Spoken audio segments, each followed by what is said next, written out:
Welcome to the Sapna's Homeschooling channel. Dear friends, today we are going to solve second question from the practice set 15.5 from chapter area. मित्रांनो, आज आपण इयत्ता 8वीचा गणिताचा जो 15वा chapter आहे area त्याच्यामधलं जे प्रॅक्टिस सेट 15.5 मधलं सेकंड क्वेश्चन आहे ते सॉल्व्ह करणार आहोत. तर इथे बघा काय आहे, फर्स्ट क्वेश्चन काय होतं, प्लॉटचा एरिया फाइंड आउट करायचा होता. इथे पण एक प्लॉट दिलेला आहे आणि त्याचा आपल्याला एरिया फाइंड आउट करायचा आहे. तर इथे प्लॉटमध्ये इथे एक ट्रायंगल दिसतो BAE ट्रायंगल. ओके, तर ह्याला आपण EAB ट्रायंगल पण म्हणू शकतो. तर या ट्रायंगलमध्ये आपल्याला इथे हाईट मिळते, बेस मिळत नाहीये. ओके, पण हायपोटेनियस माहिती आहे आपल्याला, म्हणजे आपण ह्याच्या मदतीने आपण पायथागोरसच्या युजने आपण एईची लेंथ फाइंड आउट करू शकतो आणि बेस आणि हाईट भेटले की या ट्रायंगलचं आपण मेजरमेंट काढू शकतो. आता इथे एक ट्रायंगल मिळतो BEC. ह्या BEC ट्रायंगलमध्ये तिन्ही साईडचं मेजरमेंट आपल्याला दिलेलं आहे. मग आपण त्या साईडच्या मेजरमेंटचा जो फॉर्म्युला आहे त्याच्या थ्रू आपण याचं एरिया काढू शकतो. आणि इथे ECD हा जो ट्रायंगल आहे याच्यामध्ये आपल्याला बेसचं मेजरमेंट आहे आणि इथे हाईटचं मेजरमेंट आहे FD. पण टेक्स्टबुक्समध्ये काय झालेलं आहे की हा 16 जो आहे ना हा इथे CDचे इथे दिलेले आहेत, तर ते प्रिंटिंग मिस्टेक आहे. ओके, तेवढं समजून घ्या. म्हणजे आपल्याला तीनही ट्रायंगलची आपण एरिया फाइंड आउट करायचा आणि तिघांचा एरियाची टोटल केली की झाली या प्लॉटचा एरिया. ओके, चलो आपण स्टार्ट करूया. फक्त ही प्रिंटिंग मिस्टेक आहे हे समजून घ्या. प्रिंटिंग मिस्टेकला जर तुम्ही हे 16 जर इथे पकडलं तर तुम्हाला क्वेश्चन सॉल्व्ह होत नाहीये. चलो, आता फर्स्ट काय करायचं, आपण फर्स्ट आपण ट्रायंगल घेऊया BAE. Okay, here from figure. Okay, triangle EAB is a right angle triangle.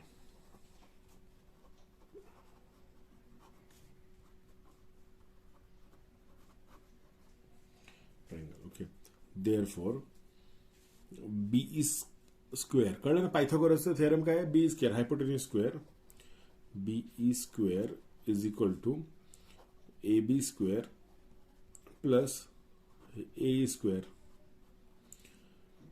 Okay, आता EB किती आहे, तर ही 30 आहे. ओके, या 30 स्क्वेअर. मग AB किती आहे, 24 स्क्वेअर प्लस AE किती आहे, एईचं मेजरमेंट फाइंड आउट नाही आपल्याला, आपण ते आता सॉल्व्ह करणार आहोत. ओके, मग इथे बघा, आता AE स्क्वेअर काढायचं आहे. मग हा 24 स्क्वेअर आहे, हा अपोजिट साईड जरा मायनस होणार, म्हणजे काय होणार, AE square is equal to 30 square minus 24 square. 30 square किती येतो, 900, आणि 24 स्क्वेअर किती होतो, 576. हे स्क्वेअर्स लर्न पाहिजेत आपल्याला, तरच हे सॉल्व्ह होतं, नाहीतर मग मल्टिप्लिकेशन करायचं रफमध्ये. आता 900 मायनस 576 किती होतो, 324. ओके, म्हणजे हे ए स्क्वेअर हे इथे आपण असंच फॉलो करत राहणार आहोत. ओके, आता ए स्क्वेअर जर आहे तर मग ए किती होतं, तर एचं मेजरमेंट किती होणार, √324. √324 म्हणजेच किती, 18 मीटर. ओके, एची लेंथ किती झाली, 18 मीटर. ही आपण फाइंड आउट केली 18. आता आपण इथे राईट अँगल ट्रायंगलचा एरिया फाइंड आउट करू शकतो ना, 1/2 इंटू बेस इंटू हाईट. मग आपण इथे लिहू, नाव इन ट्रायंगल EAB जे काय ते EAB. Okay, area of triangle EAB is equal to 1/2 into AB into AE. तो 1/2 इंटू AB चं रे, थांबा मोबाईल शिफ्ट करतो थोडा. ओके, ABचं मेजरमेंट किती आहे, 24, आणि AEचं किती आपण आताच फाइंड आउट केलं ना, 18. ओके, मग हे 24ला आपण हे करू, डिवाइड करू, मग कसं होणार, 12 होणार ना. 2 1 जा 2, 2 12 जा 18, म्हणजे किती झाले, 12 इंटू 18. तर 12 इंटू 18चं यायचं किती येतं आपलं, तर इथं 216. आणि हा एरिया आहे ना तो असणार आहे स्क्वेअर मीटर. ओके, एक आपण फाइंड आउट केलं, therefore area of triangle EAB. आपल्याला तीनही ट्रायंगलचा एरिया फाइंड आउट करायचा, एकाचा आपण फाइंड आउट केलेला आहे. आता सेकंड. ओके, सेकंड ट्रायंगल कोणता आहे, BCE किंवा BC's घेऊ आपण. Okay, so now in triangle BCE let A is equal to BC is equal to किती आहे हा 26. ओके, मग B इज इक्वल टू कोण, आपण CE घेऊ, इज इक्वल टू किती 28 आणि C इज इक्वल टू कोणता घेऊ आपण BE इज इक्वल टू किती 30. ओके, या फॉर्म्युलामध्ये माहिती ना आपल्याला काय करावं लागतं, तर root S minus S into वगैरे तो. तर आपल्याला आधी हाफ पेरिमीटर फाइंड आउट करायचा. वी नो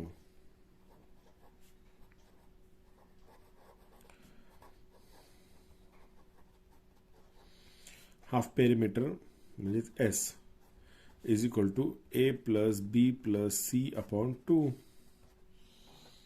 ओके, मग A किती आहे 26, B किती आहे 28 आणि C किती आहे 30 अपॉन 2. किती व्हॅल्यू आली सांगा मला 84 अपॉन 2 म्हणजेच 42. S किती झाला 42, S ची व्हॅल्यू किती आली 42. ओके, मग आपण आपला फॉर्म्युला यूज करू एरियाचा. ओके, हा फॉर्म्युला आपल्याला लर्न आहे सगळ्यांना. मग आपण व्हॅल्यू पुट करू. S किती आहे 42, इथे ना 42 इंटू 42 मायनस 26. B ची व्हॅल्यू किती आली 42 मायनस 28 आणि C ची व्हॅल्यू किती आहे 42 मायनस 30. ओके, व्हॅल्यू पुट केल्या. आता हे ब्रॅकेट सॉल्व करू दे, मायनस मायनस करून टाकू. मग हे 42 आहे तसे 42 मायनस 26 किती होतात 16, इथे 16.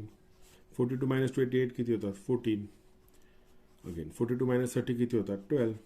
ओके, आता इथे आपल्याला काय करायचं आहे, याचं स्क्वेअर रूटमध्ये आहेत ना, तर स्क्वेअर रूट काढावा लागेल. ह्याचं आपल्याला काय करायचे फॅक्टर्स काढायचे. आता 42चे फॅक्टर करू आपण, रफमध्ये करू 42चे फॅक्टर. 42 याला 2 ने डिवाइड केलं किती होतं 21. मग याला 7 ने डिवाइड केलं किती होतं 3. हे झाले फॅक्टर्स. म्हणजे काय काय होतात 2 इंटू 7 इंटू 3. आता 16चे फॅक्टर काय होतील, तर ओके 16चे फॅक्टर होतात 2 8 16 2 24 2 2 2 2 2. ओके, मग इथे लिहायचं 2 इंटू 2 इंटू 2 इंटू 2. मग 14चे फॅक्टर काय होतात, तर 7 2 जा 14 म्हणजे 7 इंटू 2 होतात. आणि 12चे काय होतात 3 2 इंटू 3 किती होतं 6 आणि अगेन 2. ओके, म्हणजे 2 इंटू 3 इंटू 2 हे होतात 12चे फॅक्टर्स. ओके, आता काय करायचं, तर सिम्पल आहे. इथे ही स्टेप थोडी महत्त्वाची आहे, ही जर लक्षात आली तर प्रॉब्लेम नाही. आता बघा हा 2 आहे आणि हा 2 आहे. याला आपण वन टाइम लिहू शकतो. 2 इंटू 2 म्हणजे किती होतात 2 स्क्वेअर. ओके, मग हा 7 आहे, हा 7 आहे, वन टाइम लिहायचं. काय होणार 2 इंटू 7 इंटू 7 किती होतात 7 स्क्वेअर. हा 3 आहे, हा 3 आहे, वन टाइम लिहायचं इथे इंटू 3 स्क्वेअर. मग आता इथे बघा हा 2 हा 2 वन टाइम लिहिला इंटू 2 स्क्वेअर. अगेन हा 2 हा 2 वन टाइम लिहिला 2 स्क्वेअर. आणि हे फायनल 2 इंटू 2 अगेन काय होणार 2 स्क्वेअर. ओके, मग आता इथे स्क्वेअर रूटला स्क्वेअर्स कट झाले सगळे. मग इथे काय रिमेंडिंग काय राहणार 2 into 7 into 3 into 2 into 2 into 2. Okay, मग आता हे सॉल्व करायचं आपलं, हे मल्टिप्लिकेशन करायचं. तुम्ही कसंही करू शकता. मी काय केलं बघा 7 3 जा 21. ओके, आणि 2 इंटू 2 4 4 इंटू 2 8 8 इंटू 2 16. ओके, मग इथे 16 घेतलं, यांचं मल्टिप्लिकेशन करतो रफमध्ये. ओके, मग काय होतं 6 1 जा 6 6 2 जा 12 1 1 जा 1 1 2 जा 2 किती होतं 6 3 3 336. Okay, 336 square metre. हे कशाचं व्हॅल्यू झाली आपली एरिया ऑफ ट्रायंगल BCE. 2 ट्रायंगलचा एरिया आपण फाइंड आउट केला. आता आपण थर्ड ट्रायंगलकडे जाऊयात. नाव in triangle CD 1/2 into CE into DE.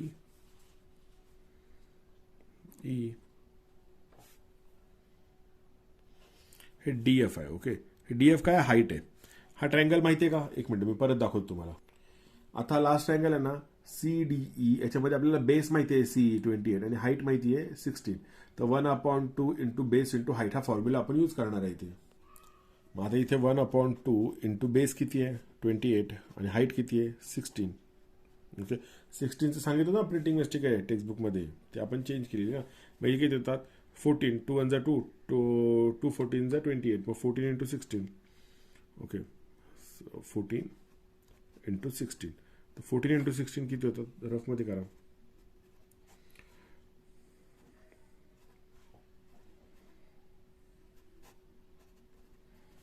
Answer येतं 224 स्क्वेअर मीटर. ओके, तीनही ट्रायंगलची आपण व्हॅल्यू फाइंड आउट केली. लास्ट स्टेप आता काय, area of the plot. Okay, now area of plot is equal to area of triangle EAB plus area of triangle BCE plus area of triangle CDE. Okay, is equal to 216 plus 336 plus 224. ते सगळ्यांचं addition किती होतं 776 square metre. Okay, आपला answer in word लिहून टाकू. Therefore area of plot is 776 square metre. Okay, तर friends next व्हिडिओमध्ये मी next practice set solve करणार आहे. जर तुम्हाला तो व्हिडिओ पाहायचा असेल तर सपनाज होमस्कूलिंग चॅनलला सबस्क्राईब करून बेल आयकॉन प्रेस करा. म्हणजे जेव्हा मी व्हिडिओ अपलोड करेल तेव्हा तुम्हाला त्याचं नोटिफिकेशन मिळेल आणि वेळेमध्ये तुम्हाला तो व्हिडिओ पाहता येईल. Thank you very much.